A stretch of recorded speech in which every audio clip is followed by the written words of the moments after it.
Thank you. So today I'm going to be talking about Trump, the art of the libertarian deal. In the words of Angela McArdle, the chair of the National Libertarian Party, quote, "Never in the history of the Libertarian Party has a former president and front-runner candidate come to speak specifically to our concerns." Trump came offering us a deal. He came prepared with a libertarian wish list. And some people say, he just came to us looking for our votes, just saying what we want to say. And my response to that is, of course. That's literally what politicians do. Of course he wants our votes. He's a politician. But he knows that we swing elections. We will decide the future of this country. And of course, you can vote for our candidate. You can vote for Chase Oliver, and we can hope to get 1% of the vote. Or you can vote for Biden, and we can march our way into World War III. This time, all inclusive, all of our children are going, not just our sons. Yeah. So what are the terms of that deal that we were being offered? Right. One, Trump offered us libertarians in the cabinet. He offered us libertarians in influential positions in the government. He also offered us a task force addressing political prisoner cases. Now, I'm sure that a lot of you will remember with me when Justin Amash switched his registration from Republican to Libertarian, how excited we all were. Finally, one of our guys was going to be sitting at that table. Right now, we're not even in the same room. We've got nobody. They're offering us to be in that room. That's a good deal. But wait, there's more. I think we'd all agree free speech is essential. That's why it's number one on our list of amendments. Trump's promise to sign the executive order banning federal agencies from censoring the lawful speech of citizens. I think that's a good deal. But wait, there's more. Trump promised to be crypto-friendly. He said he would specifically ban central bank digital currencies, or CBDCs. He also said he would fight for favorable regulations. He would support self-custody. He would protect the right to own and transact with Bitcoin. And in true Trump fashion, he added, quote, "With your vote, I will keep Elizabeth Warren and her goons away from your Bitcoin," end quote. This is a good deal. But wait, there's still some more. Peace, but not war. I think we're all here in favor of peace. I know I certainly am. And he said he would settle the war between Russia and Ukraine with, quote, "Stop the march into World War III." It's kind of a big deal. But wait, there's more. Trump has pledged to make his tax cuts permanent and end taxing tips, which I know everybody in this room was already doing anyways, right? We don't count it as a tip, we count it as a gift, but for everybody else, he's gonna make it a thing. He also floated the idea of replacing the unconstitutional income tax with tariffs. And regardless of how we feel about tariffs, Americans would be able to keep their entire income and not have it robbed from them at the point of a gun. That's a hell of a good deal. But wait, I'm not done just yet. So as libertarians, we fantasize about ending some department of the government, like a Javier Milei. Afuera! He promised us to end the Department of Education. Can I get something for free the kids, guys? Come on, free the children from their own little prisons. Yeah, I think that's a great deal. But wait, there's a little more. He promised to free all peaceful political prisoners. Not just the J6ers. Yeah, absolutely. Not just the J6ers, but our very own political prisoner, Ross Ulbricht.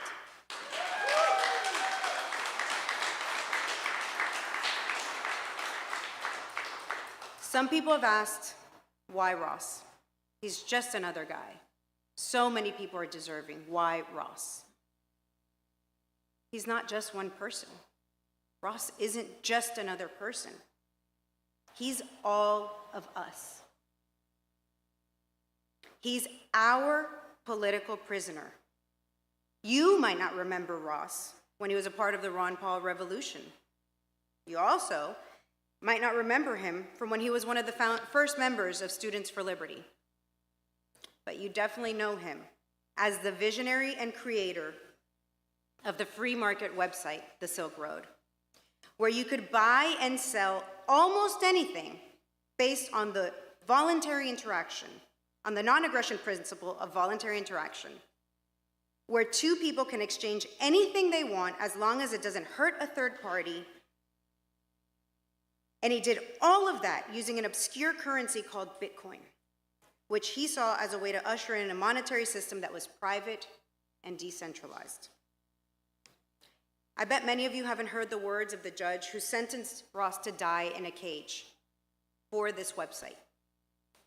She attacked his philosophy, a philosophy I believe we all share. So I want to read to you the words of Judge Catherine Forrest as she addressed Ross in the courtroom when she gave him that barbaric sentence of double life plus 40 years for building a website without the possibility of parole. He will die in that cage unless we free him. Quote, "It is notable that the reasons that you started Silk Road were philosophical, and I don't know that that's a philosophy left behind," end quote. I find this so telling. In other words, you will have your rights stripped for what you believe in. You will spend the rest of your years behind bars for what you believe, for what we all believe. She goes on, quote, "The Silk Road's birth and its presence asserted that its creator, you, were better than the laws of this country, and there are posts which discuss the laws as the oppressor, and that each transaction is a victory over that oppressor. This is deeply troubling, terribly misguided, and also very dangerous," end quote. What this judge was saying with those words is that I am dangerous, is that you are dangerous, we are dangerous. I am Ross. You are Ross. We are Ross. How many of you have said, laws are oppressive? I know I have. Shit, I ran about it every day on Twitter. Follow me at Bueno for Miami. I say something like that at least every day. And Trump pledged to the world in that historic moment, standing on our stage with a backdrop of libertarians to our audience. I'm going to read you his quote. Quote, "If you vote for me, on day one, I will commute the sentence of Ross Ulbricht to a sentence of time served. He's already served 11 years. We are going to get him home. We're going to get him home."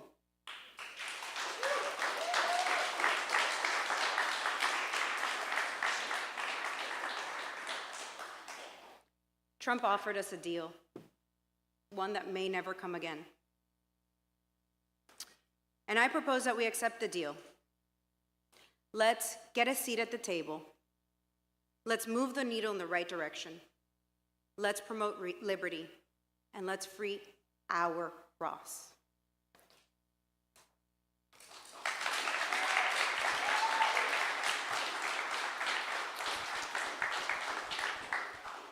There's a man that I think that not everybody has met. We all know his mother. This is her son. This is our friend. This is our liberty fighter. This is our hero. And I want you to hear it with his own words, months before he was thrown in a cage. Pretty sure I want to start a family in the next 5 years. Nice, okay. Just, yeah, make more friends and close people I love. Yeah, I want to focus on being more connected to people. Very good. And 20 years.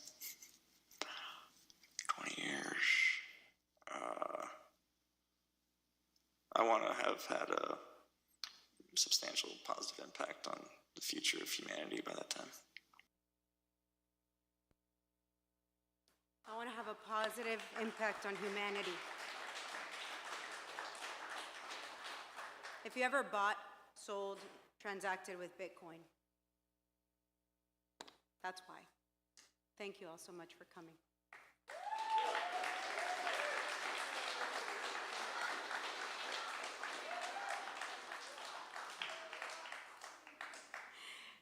If you have any questions, I'm happy to take them. Anyone? Everyone else is shy, so I'll step up first. Hopefully, The politician in the room. Well, Thank you know, you. it's good to see you, Martha. Thank you so much for your advocacy for Ross. What do you make right now, right? I feel like every PorcFest we kind of gather together here. We're always so blessed to have Lynn here with us. And we say we want to free Ross. And now there seems to be Trump and Kennedy and real people who could become president, at least promising, whether people believe those promises or not, saying they're going to do it. What brought us to this point? Like, how did we get here to where Ross was just a marginal figure that libertarians knew of, to now we have presidential candidates making it his freedom, you know, a campaign election issue? I think there's only one answer to that question. It's a fantastic question. And I think the answer to that question is sitting right there in the front row. I think that the reason that Trump brought up Ross and the reason that RFK brought up Ross and why he's on everybody's mind is because of the work of one person, but not just any person, a mother. It is a mother's love. It's a testament to a mother's love that today Ross is being discussed because she tirelessly worked. She came to everything, spoke out about her son, told us all about him, did not let us forget him. It is because of Lynn Ulbricht that Ross is on Trump's table, on his speech, in his mind, and in all of our hearts. I think that is the answer. Thank you, Martha, and thank you, Lynn.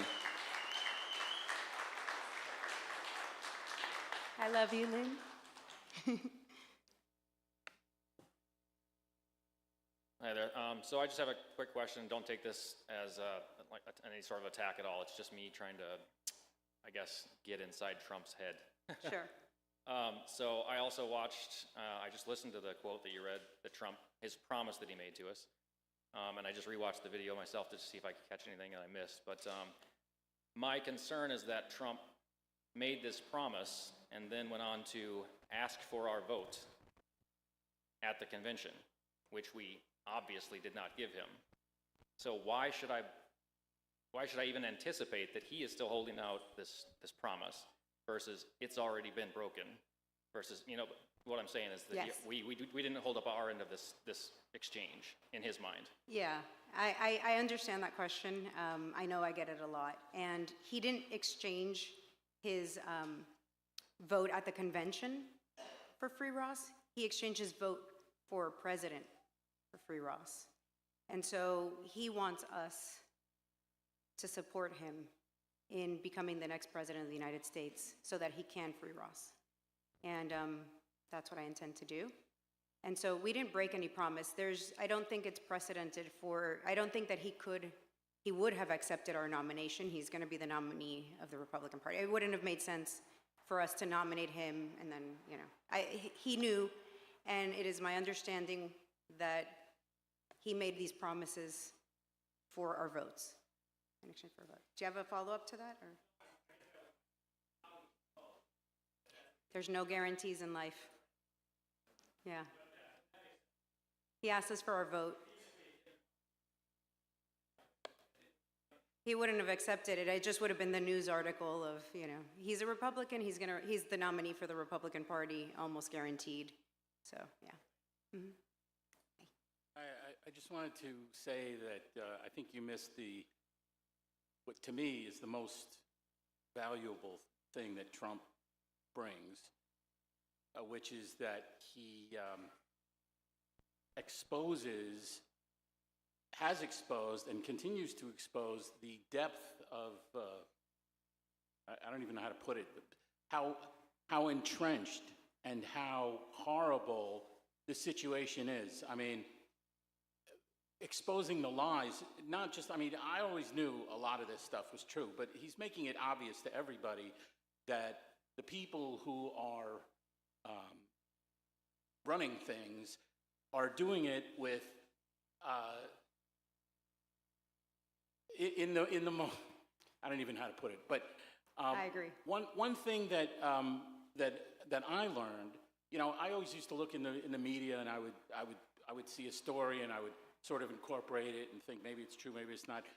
Since Trump, I always look at who the source is, who is saying this, and you can, you know, so even as skeptical as I've been a hardcore libertarian since 1990, you know, and even I was amazed at how credulous, if that's the right word, I was at the media. And so, I don't know, it's just a comment, and hopefully, you know, to me, this is the most important thing, is that he's supposed, you know, the ridiculous lies that they tell us, taxation is important for the growth of the economy. I mean, all these ridiculous, absolutely absurd lies, but he made it obvious, and he terrifies them, and they hate him, and they want to kill him because they know it's him or them.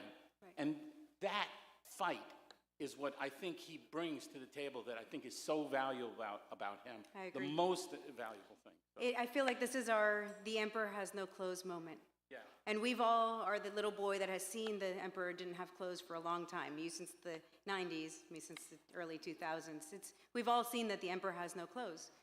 But now we're shouting it, and Trump is helping us. The emperor wears no clothes. The deep state runs this thing. That's where we are. Very effective. Amazing. Thank you. Martha, can you talk a little bit about how you came to be involved with Free Ross and how you know Ross? Yeah. As a libertarian since a long, long, long time ago, I knew about the Silk Road when I read an article, the first one, I don't remember which magazine or where it came. And I was like, wait a minute, there's this place that people can buy and sell things, you know? So I checked it out, downloaded the tour, did all the things, never bought anything. I wasn't into cannabis back then, I know, shocker. And so I never bought anything on the Silk Road, but I checked it out. So I knew about Ross since then, but I wasn't an activist for Ross until I met his mother. Until it became real, you know? There's this person in this world who has her little boy taken away from her, and I have 3 little boys. And there's no ends of the earth that I wouldn't go to for him. I am Ross, but I'm also Lynn.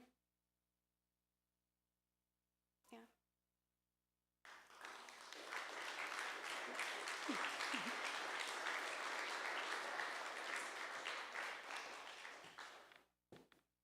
Step right up.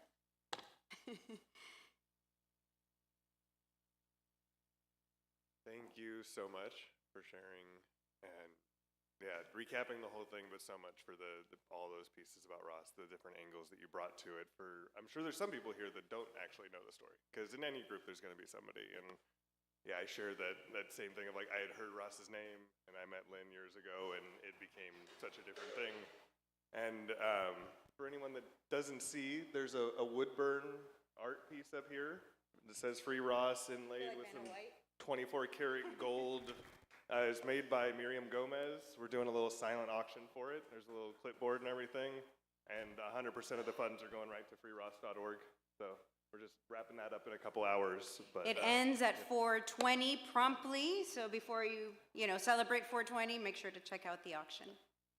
Thank you for the work that you guys do online and in real life, and I appreciate that. And actually, everybody here who's shared something of Ross, who's told somebody about Ross, who's donated, who signed the petition, thank you all, because this isn't, I keep crediting Lynn, but Lynn couldn't have done it without each and every one of you. And I've walked around this campsite, and I've met each and every one of the people that come up to us about it, and it takes a village, and you guys are it. And this is how she's made it this far, and she's going to keep making it. We're going to reach that finish line, and all of us, we're all going to cross that finish line together.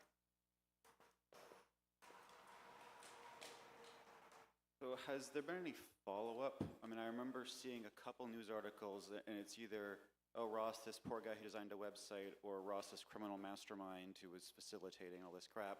But, like, has there been any, like, now that theoretically millions of more people know about Ross and the case, or even from the Trump campaign, like, has there been any follow-up stories, any follow-up news, any more, confirmations from Trump that he's actually going to do this?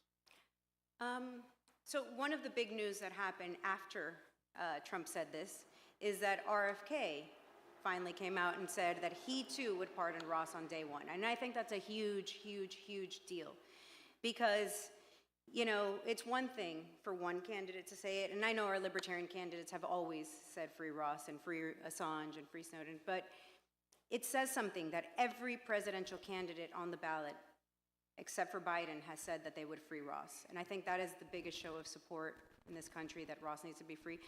Yeah, there's been a lot of articles, and, I think everybody famously knows that Trump got a lot of boos, but the moment he said free Ross, the room erupted. I was right there front and center, and you could feel the energy. And if Trump didn't feel that, nothing's going to get to him.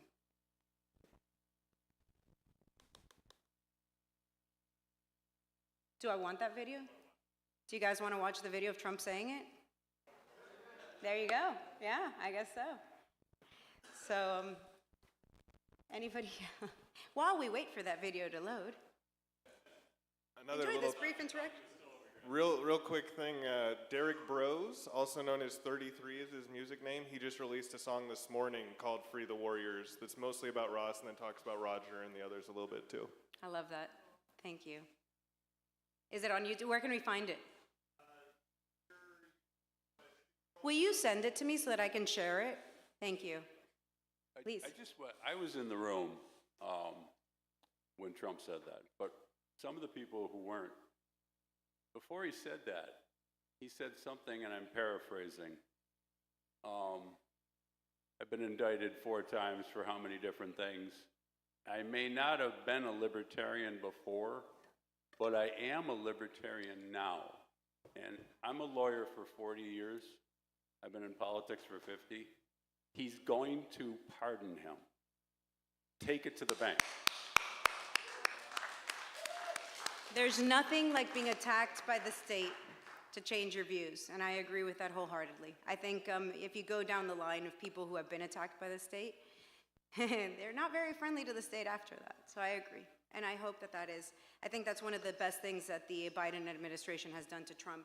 And I often say that nobody's born a libertarian, nobody's born with that freedom.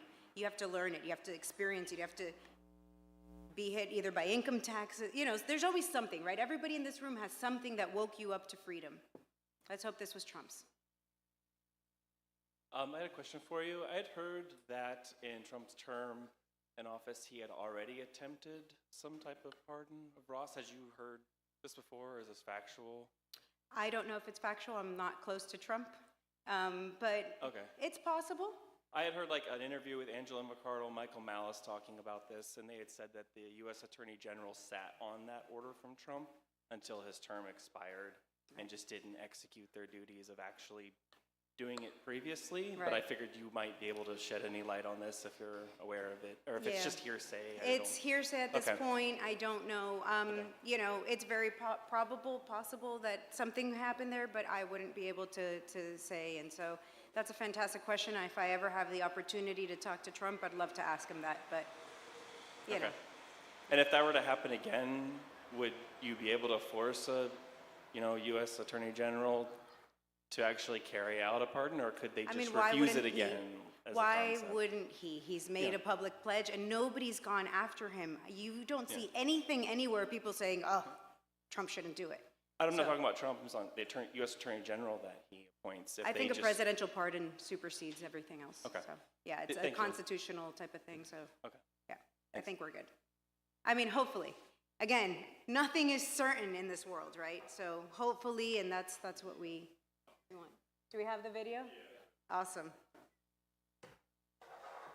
So that I can sign their pardons or commutations on day one.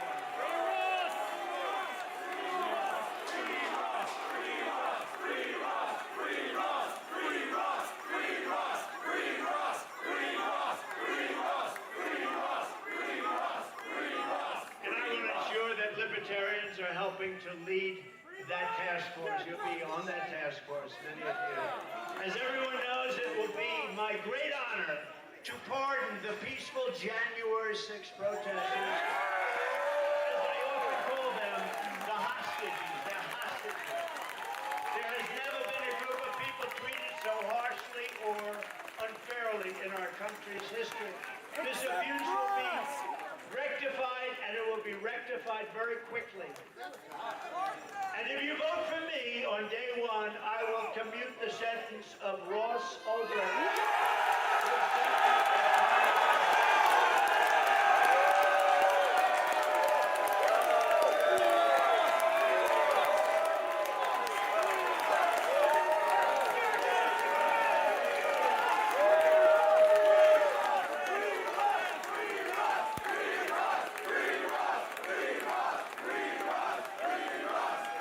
He's already served 11 years. We're going to get him home. I'm proud that I have put forward a detailed plan to smash the censorship and industrial complex and restore free speech. On day one, I will sign an executive order banning federal agencies from colluding to censor the lawful speech of American citizens. And we will remove the rogue bureaucrats who conspire to take away your First Amendment freedoms. We will do that quickly. I will once again slash a record number of liberty-destroying regulations. I will stop Joe Biden's plan for the largest tax. He's going to give you the largest tax increase in the history of our country. I just want to point out that I'm there in the corner having like a nervous breakdown, so. Oh, I was filming him and I had to like put it down, but yeah. I started texting Lynn, you're right, yeah. It's not as palpable in this video, but there was an electricity in that room. And if Trump didn't feel it, then he has a heart of steel and, you know. Yeah. Any other questions? Thank you guys, appreciate it.